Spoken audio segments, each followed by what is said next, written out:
For all of our subscribers, a free Election Day first dispatch. Election Day to me is the best day ever in America, every time we do it, because it's what America is about. And it means that all the pundits get to shut up and then the voters actually have their say. Something to celebrate always is that we're having elections. Democracy is not guaranteed. Freedom is not free.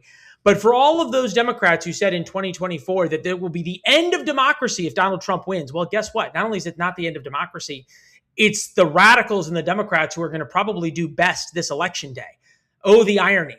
That will not stop the warnings about Donald Trump, but it won't stop the warnings about the socialist left either. And as we showed you yesterday, warning about the other side is a losing proposition in politics. This is our first dispatch video. So for all of you paid subscribers, thank you. And for all of our regular subscribers, the paid subscribers get this video every single day.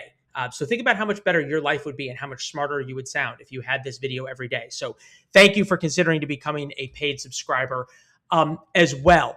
One of my favorite lines is that elections have consequences. Yes.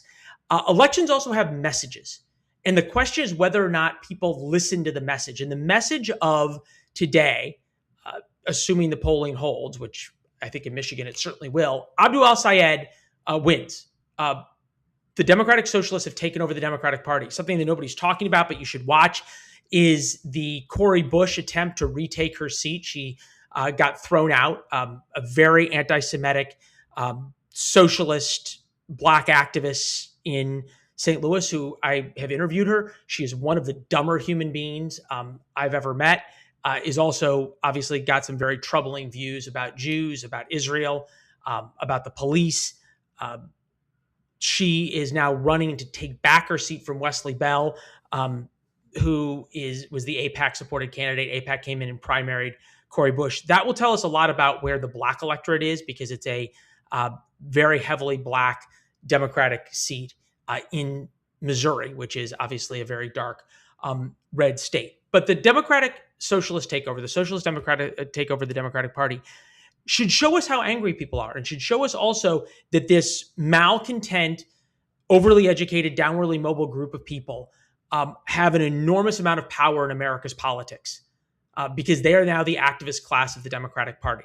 The African-American wing of the Democratic Party seems to have been pushed aside.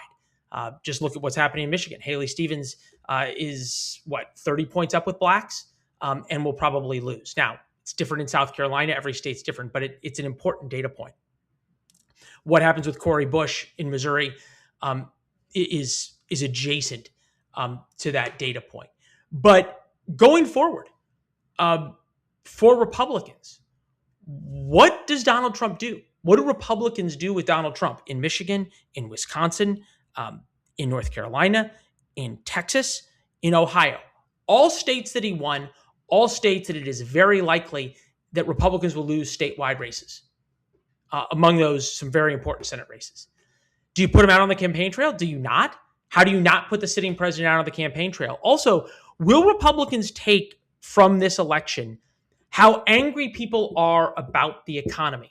And there is a lot of working class people who may not be voting for socialists, sort of red-blooded Americans, and I don't use red in terms of red and blue. I mean bleed red, white, and blue. Patriotic Americans aren't going to vote for socialists because they inherently love America. Socialism is anti-American. But they are hurting, and they may stay home, which is even the greater danger for Republicans. Do Republicans take from this a sense of anger and a sense of betrayal that so many people feel about Donald Trump and about what's happened in the past 2 years to them personally?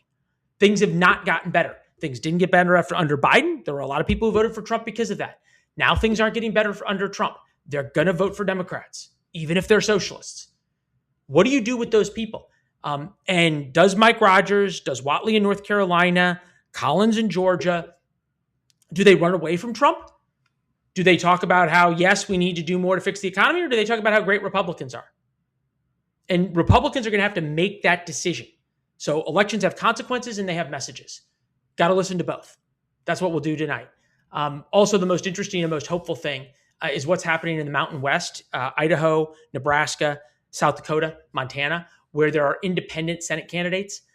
These are mostly reformed Democrats, middle of the road Democrats. Don Osborne in Nebraska famously said he would help Trump build the wall. These kinds of Democrats are charting a new course. May not be your cup of tea, but the fact that independents are doing well is a significant development in American politics. So something to keep an eye on, and maybe even to celebrate. Happy Election Day. If you're in Missouri, if you're in Michigan, if one of the states that's having an election, go vote. It's the greatest thing we do as Americans. I still remember going to the ballot box with my mom and how important that was, and how often I fall in love with America every election day.